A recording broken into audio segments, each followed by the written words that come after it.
നിവാബൂപ്പയുടെ റിയഷ്യൂർ 2.0 എന്നൊരു പ്ലാൻ നമുക്കിന്ന് നോക്കാം. ഇതിലെടുത്ത് പറയേണ്ട ബെനിഫിറ്റ് ആണ് lock the clock booster plus.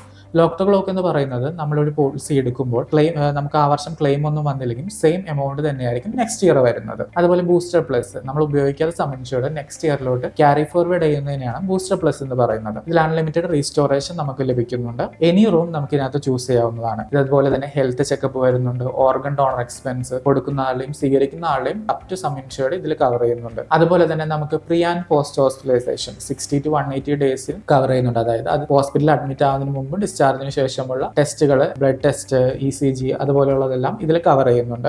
ആയുർവേദം അതായത് ആയുഷ് ഇതിൽ കവർ ചെയ്യുന്നുണ്ട്. അതുപോലെ തന്നെ നമുക്ക് എയർ ആംബുലൻസ്, റോഡ് ആംബുലൻസ് എല്ലാം തന്നെ നമുക്ക് ഈ ഒരു പ്രോഡക്റ്റിൽ കവറേജ് കിട്ടുന്നുണ്ട്. ഇതിന് ഇനീഷ്യൽ വെയിറ്റിംഗ് പീരീഡ് വരുന്നത് 31st ഡേ ആണ്. അതായത് 31ാമത്തെ ദിവസം മുതലാണ് നമുക്ക് ഇതിന് കവറേജ് കിട്ടുന്നത്. Pre existing disease waiting period വരുന്നത് നമുക്ക് 3 വർഷമാണ്. സ്പെസിഫിക് ഇൽനെസ്സിന് അതായത് ഹെർണിയ പോലുള്ള അസുഖങ്ങൾക്ക് നമുക്ക് 2 വർഷമാണ് ഇതിൽ വെയിറ്റിംഗ് പീരീഡ് വരുന്നത്. ഇത് 100% ക്യാഷ്ലെസ് ഫെസിലിറ്റി നമുക്ക് എല്ലാ ഹോസ്പിറ്റലിലും അവൈലബിൾ ആണ്. നിവാബൂപ്പ എന്തുകൊണ്ട് എടുത്തിരിക്കേണ്ട ഒരു പോളിസികളിൽ ഒന്ന് തന്നെയാണ്.